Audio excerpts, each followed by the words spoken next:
नमस्ते। दक्षिण भारत हिंदी प्रचार सभा की प्राथमिक पाठ्य पुस्तक पाठ 10 पाठम 10 पृष्ठ संख्या 34 பக்கம் எண் 34 पाठ 10 பாடம் 10 இந்த பாடத்தில் मेरा तुम्हारा हमारा आपका என்ற 4 சொற்களை பார்க்க போகின்றோம். मेरा என்றால் என்னுடைய, துமாரா என்றால் உன்னுடைய, ஹமாரா எங்களுடைய அல்லது நம்முடைய, ஆப்கா உங்களுடைய. சரியா? இதை விரிவாக அழகாக கீழே கொடுத்திருக்கின்றார்கள். இந்த மேரா துமாரா என்ற இவையெல்லாம் எப்படி உருவாக்கப்பட்டது, எதனுடன் எதை இணைத்து இது உருவாகின்றது என்பதை அழகாக கொடுத்திருக்கின்றார்கள். அதை நாம் பார்க்கலாம். சரியா? மை ப்ளஸ் கா மேரா. மை என்றால் நான், கா என்பது உடைமையை குறிப்பது. மை ப்ளஸ் கா மேரா என்னுடைய. தும் ப்ளஸ் கா துமாரா தேரா. தும் என்றால் நீ, கா என்பது உடைமையை குறிப்பது, உடைய என்பதை, துமாரா உன்னுடைய அல்லது தேரா. தேரா என்றாலும் துமாரா என்றாலும் உன்னுடைய என்ற பொருளைத்தான் கொடுக்கும். ஹம் ப்ளஸ் கா ஹமாரா. ஹம் என்றால் நாம், நாங்கள். ஹம் ப்ளஸ் கா ஹமாரா எங்களுடைய அல்லது நம்முடைய. ஆப் ப்ளஸ் கா ஆப்கா உங்களுடைய. போ ப்ளஸ் கா உஸ்கா. போ என்றால் அவன், அவள், அது. கா என்பது உடைமையை குறிப்பது. உஸ்கா என்பது அவனுடைய, அவளுடைய, அதனுடைய என்ற 3 பொருட்களையும் தரும். உஸ்கா என்றால் அவனுடைய, அவளுடைய, அதனுடைய. அதன் பிறகு ஏ ப்ளஸ் கா இஸ்கா. ஏ என்றால் இவன், இவள், இது. ஏ ப்ளஸ் கா இஸ்கா. இஸ்கா என்பதற்கு இவனுடைய, இவளுடைய, இதனுடைய என்பது பொருள். அதேபோல் வே. வே என்பதற்கு என்ன பொருள்? அவர்கள், அவைகள், அவர் என்று 3 பொருட்கள். அவர்கள், அவைகள், அவர். புரிந்ததா? வே ப்ளஸ் கா உன்கா. உன்கா என்பதற்கு என்ன பொருள்? அவர்களுடைய, அவைகளுடைய, அவருடைய. மரியாதையாக சொல்லும்பொழுது அவருடைய என்று 3 அர்த்தங்களில் உன்கா என்ற சொல் பயன்படுத்தப்படுகின்றது. அதேபோல் ஏ ப்ளஸ் கா இன்கா. ஏ ப்ளஸ் கா இன்கா. ஏ என்றால் இவைகள், இவர்கள், இவர் என்ற பொருள். ஏ ப்ளஸ் கா இன்கா என்றால் இவர்களுடைய, இவைகளுடைய, இவருடைய என்ற பொருள். அடுத்தது கான் ப்ளஸ் கா கிஸ்கா. கான் என்றால் யார். கான் ப்ளஸ் கா கிஸ்கா யாருடைய. கான் ப்ளஸ் கா கின் கா எவர்களுடைய. கின் என்பது பன்மையை குறிக்கும். கின் கா எவர்களுடைய. புரிந்ததா? இதை நன்கு மனதில் பதிய வைத்து கொள்ளுங்கள். சரியா? அடுத்தது பாடத்திற்கு செல்வோம். மேரா நாம் ராம் ஹே. எனது பெயர் ராம். மை ப்ளஸ் கா மேரா எனது பெயர் ராம். துமாரா நாம் கியா ஹே. உனது பெயர் என்ன? துமாரா உனது. தும் ப்ளஸ் கா துமாரா. மேரா நாம் தினேஷ் ஹே. எனது பெயர் தினேஷ். யே மேரா குத்தா ஹே. இது என்னுடைய நாய். மேரா மை ப்ளஸ் கா குத்தா ஹே நாய். இஸ்கா நாம் டாமி ஹே. இதனுடைய பெயர் டாமி. இஸ்கா எப்படி உருவானது? யஹ் ப்ளஸ் கா. சரியா? यह प्लस का इसका. इसका नाम टामी है. इसका रंग गोरा है. ரங் என்றால் கலர், நிறம். இஸ்கா ரங் இதனுடைய நிறம். இந்த ரங் என்ற சொல் ஆண்பால் சொல். எனவே இஸ்கா என்று வந்துள்ளது. யஹ் ப்ளஸ் கா. இஸ்கா ரங் கோரா ஹே வெள்ளையாக உள்ளது. वो किसका कुत्ता है. அது யாருடைய நாய். கிஸ்கா கான் ப்ளஸ் கா கிஸ்கா யாருடைய நாய். वो उसका कुत्ता है. उसका वो प्लस का उसका அவனுடைய நாய் उसका कुत्ता है उसका रंग काला है அதனுடைய நிறம் கருப்பு उसका वो प्लस का நிறம் रंग काला है கருப்பு ये मकान किसका है மகான் என்றால் கட்டிடம் அலுவலகம் கட்டிடம் பில்டிங் என்றெல்லாம் சொல்லலாம் ये मकान किसका है யாருடையது कौन प्लस का किसका ये मकान सरकार का है सरकार என்றால் அரசு இந்த கட்டிடம் அரசுடைய கட்டிடம் सरकार का है इसमें सरकार का दफ्तर है इसमें இதில் यह प्लस में इसमें यह प्लस में इसमें सरकार का दफ्तर है அரசினுடைய அலுவலகம் உள்ளது தஃப்தர் என்பது ஒரு உருது சொல் அதை இந்தியில் சொல்லும்போது காரியாலய என்றும் சொல்வார்கள் தஃப்தர் ஹே இங்கு அரசாங்கத்துடைய அலுவலகம் உள்ளது அடுத்தது ஏ டாக் கர் ஹே டாக் கர் என்றால் போஸ்ட் ஆஃபீஸ் அஞ்சல் அலுவலகம் इसमें कौन काम करते हैं इसमें यह प्लस में इसमें कौन யார் காம் கர்த்தே ஹேன் யார் வேலை செய்கிறார்கள் இங்கே பாருங்கள் ஹே என்பதில் புள்ளி வந்துள்ளது அதனால் இங்கு கான் என்ற சொல் பலரையும் குறிக்கின்றது யார் யார் வேலை செய்கிறார்கள் எவரெல்லாம் வேலை செய்கிறார்கள் என்ற பொருள் எடுத்துக்கொள்ள வேண்டும் इसमें कई लोग काम करते हैं इसमें यह प्लस में कई लोग பலரும் काम करते हैं வேலை செய்கிறார்கள் काम என்றால் வேலை उनके घर पास में ही हैं उनके घर पास में ही हैं அவர்களது வீடு उनके என்று எப்படி உருவானது வே ப்ளஸ் கே उनके घर அவர்களது வீடு பாஸ் में ही हैं அருகில் தான் உள்ளது பாஸ் என்றால் அருகில் பாஸ் में ही हैं அருகில் தான் இருக்கிறது பக்கத்தில் தான் இருக்கிறது मेरे पिताजी भी इसमें काम करते हैं எனது தந்தையாரும் இதில் வேலை செய்கிறார் இஸ்மே யஹ் ப்ளஸ் மே மேரே பிதாஜி பி எனது தந்தையாரும் இதில் வேலை செய்கிறார் அடுத்தது ய மேரா தேஷ் ஹே ய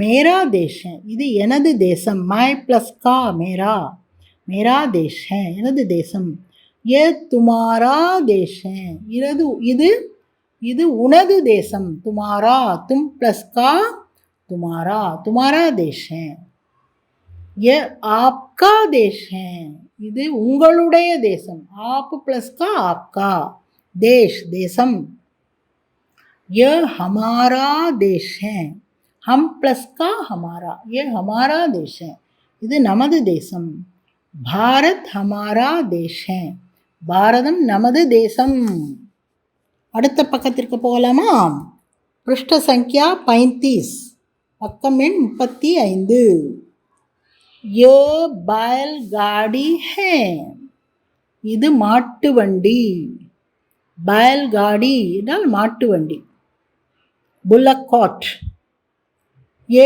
किनकी गाड़ी है இது எவருடைய வண்டி இங்கு எவர் என்பது மரியாதை நிமித்தமாக சொல்வது இது எவருடைய வண்டி किनकी गाड़ी है कौन प्लस की किनकी எவருடைய வண்டி ये ராமநாத் ஜி की गाड़ी है இது ராமநாதன் ஐயாவுடைய வண்டி ராமநாதன் ஐயாவுடைய வண்டி காடி என்பது பெண்பால் சொல் எனவே கீ வந்துள்ளது गाड़ी कहाँ से आती है வண்டி எங்கிருந்து வருகிறது கஹா சே எங்கிருந்து சென்ற பாடத்தில் கூட பார்த்தோம் சே என்பதற்கு அங்கிருந்து இங்கிருந்து என்ற அர்த்தம் உள்ளது என்பதை பார்த்தோம் சேயின் பல அர்த்தங்களை கூட சென்ற பாடத்தில் நாம் பார்த்தோம் அல்லவா அதை ஞாபகப்படுத்திக் கொள்ளுங்கள் ஏ பஜார் சே ஆத்தி ஹை இது பஜாரிலிருந்து வருகிறது கடை வீதியிலிருந்து வருகின்றது இஸ்மே ராமநாத் क्या लाते हैं इसमें यह प्लस में इसमें रामनाथ क्या लाते हैं இதில் ராமநாத் என்ன கொண்டு வருகிறார் लाते हैं वे चावल लाते हैं அவர் இங்கு வே என்பது அவர் என்ற அர்த்தத்தை கொடுக்கின்றது चावल लाते हैं அரிசி கொண்டு வருகிறார். वे गेहूं भी लाते हैं அவர் கோதுமையும் கொண்டு வருகின்றார். गेहूं गेहूं என்றால் கோதுமை, கோதுமையும் கொண்டு வருகின்றார். அடுத்தது गोकुल घर से आता है. गोकुल घर से आता है.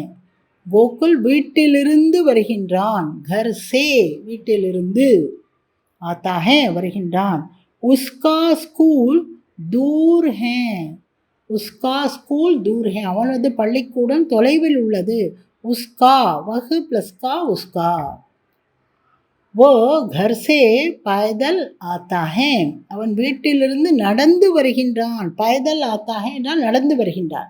घर से வீட்டிலிருந்து. वो घर से खाना लाता है அவன் வீட்டிலிருந்து சாப்பாடு கொண்டு வருகிறான். खाना लाता है கொண்டு வருகிறான். कुमार शंकर से छोटा है. कुमार சங்கரை காட்டிலும் சிறியவன். இந்த சே என்பது இங்கு கம்பேரிசன், ஒப்பிடுவதை குறிக்கின்றது. அவனை காட்டிலும், சங்கரை காட்டிலும் என்று சொல்கின்றோம் அல்லவா, அங்கு சே பயன்படுத்தப்படுகின்றது. குமார் சங்கர் சே சோட்டா ஹை, சங்கரை காட்டிலும் சிறியவன். சங்கர் குமார் சே படா ஹை, சங்கர் குமாரை காட்டிலும் பெரியவன். குமார் சே குமாரை காட்டிலும், குமாரை விட, படா ஹை பெரியவன். इनका स्कूल காந்தி நகர் மே ஹே இவர்களது பள்ளிக்கூடம் காந்தி நகரில் உள்ளது. இன்கா ஏ பிளஸ் கா இன்கா இவர்களது பள்ளிக்கூடம் காந்தி நகர் மே ஹே காந்தி நகரத்தில் உள்ளது. அருண் தும் கிஸ்ஸே லிக்தே ஹோ. கிஸ்ஸே எதை கொண்டு, பை விச். இன்ஸ்ட்ருமெண்டல் கேஸ் என்று ஆங்கிலத்தில் கூறுவார்கள், உபகரணத்தை குறிப்பது. உபகரணத்தை குறி, எதை கொண்டு எழுதுகின்றாய், அப்பொழுதும் சே பயன்படுத்தப்படும். அருண் தும் கிஸ் சே எதை கொண்டு எழுதுகின்றாய், எதை வைத்து எழுதுகின்றாய், எதனால் எழுதுகின்றாய் என்று கேட்கின்றோம் அல்லவா, அங்கு சே பயன்படுத்தப்படுகின்றது. அதை இன்ஸ்ட்ருமெண்டல் உபகரணம், எந்த உபகரணத்தை கொண்டு அந்த தொழிலை செய்கின்றோம் அதற்கு சே பயன்படுத்தப்படும். புரிந்ததா? கிஸ்ஸே லிக்தே ஹோ எதை கொண்டு எழுதுகின்றாய், मैं पेंसिल से लिखता हूँ நான் பென்சிலால் எழுதுகின்றேன், பென்சிலை கொண்டு எழுதுகின்றேன். तुम पेंसिल से मत लिखो நீ பென்சிலால் எழுதாதே, பென்சில் சே பென்சிலை கொண்டு, பென்சிலால். மத் லிखो வேண்டாம், மத் என்றால் டோன்ட், எழுதாதே. கட்டளையாக கூறும்பொழுது மத் பயன்படுத்தப்படும். तुम कलम से लिखो நீ பேனாவால் எழுது, कलम से பேனாவால். आज से तुम कलम से ही लिखो இன்று முதல், आज से from today. तुम कलम से ही लिखो நீ பேனாவினாலேயே எழுது. से ही என்றால் அதனாலேயே அழுத்தம் கொடுத்து சொல்வது. कलम से ही लिखो பேனாவினாலேயே எழுது. அடுத்தது मैदान कहाँ है மைதானம் எங்கே உள்ளது, கஹா ஹே. மைதான் ஸ்கூல் கே பாஸ் ஹே ஸ்கூலுக்கு அருகில் உள்ளது. கே பாஸ் அருகில், ஸ்கூல் கே பாஸ் பள்ளிக்கூடத்தின் அருகில் உள்ளது. கியா சுரேஷ் கே பாஸ் கலம் ஹே சுரேஷிடம் பேனா உள்ளதா. அருகில் என்ற அர்த்தம் மட்டுமல்ல, கே பாஸ் என்பதற்கு இடம், அவனிடம் இவனிடம் என்றெல்லாம் சொல்லுவோம் அல்லவா, அப்பொழுதும் கே பாஸ் பயன்படுத்தப்படும். सुरेश के पास कलम है சுரேஷிடம் பேனா உள்ளதா. हाँ उसके पास कलम है ஆமாம் அவனிடம் பேனா உள்ளது. उसके पास அவனிடம். वह प्लस के पास उसके पास சரியா. वह प्लस के पास उसके पास. क्या महेश के पास किताब है என்ன மகேஷிடம் புத்தகம் உள்ளதா. नहीं उसके पास किताब नहीं है இல்லை அவனிடம் புத்தகம் இல்லை. उसके पास वह प्लस के पास அவனிடம் புத்தகம் இல்லை. அடுத்தது பிருஷ்ட சங்கியா 36 பக்கம் 36 சப்தார்த் சொற்களின் பொருள்கள். மேரா என்னுடைய, துமாரா உன்னுடைய, ஹமாரா நம்முடைய எங்களுடைய, ஆப்கா உங்களுடைய அல்லது தங்களுடைய, இஸ்கா இவனுடைய இவளுடைய இதனுடைய, உஸ்கா அவனுடைய அவளுடைய அதனுடைய, கிஸ்கா யாருடைய, இன்கா இவருடைய இவர்களுடைய இவைகளுடைய, உன்கா அவருடைய அவர்களுடைய அவைகளுடைய, கின்கா எவருடைய எவர்களுடைய எவைகளுடைய. புரிந்ததா? இந்த பக்கத்தை நன்றாக மனப்பாடம் செய்து கொள்ளுங்கள். அடுத்த வார்த்தை நாம். நாம் என்றால் பெயர். ரங் ரங் என்றால் நிறம். காலா கருப்பு. மகான் கட்டிடம். சர்க்கார் அரசாங்கம். கே பாஸ் அருகில். தஃப்தர் அலுவலகம். டாக்கர் தபால் நிலையம். காம் வேலை. கை பல. லோக் மக்கள். தேஷ் நாடு. பயல்காடி மாட்டு வண்டி. கேஹூ கோதுமை. பைதல் நடந்து செல்லுதல். கானா உணவு. சரியா? இந்த பாடத்தை நன்கு படித்து பார்க்கிறீர்களா நண்பர்களே? இந்த பதிவு உங்களுக்கு உபயோகமாக தோன்றுகின்றதா? இது உங்கள் ஹிந்தி அறிவை பெருக்க உங்களுக்கு ஏதுவாக இருக்கும் என்று நினைக்கிறீர்களா? அப்படி என்றால் இதை மற்றவர்களுக்கும் ஷேர் செய்யுங்களேன். பிடித்தது என்றால் ஒரு லைக் கொடுங்கள். இதுவரையில் சப்ஸ்கிரைப் செய்யாமல் இருந்தால் அதையும் செய்து விடுங்களேன். சரியா? நன்றி, தன்யவாத்.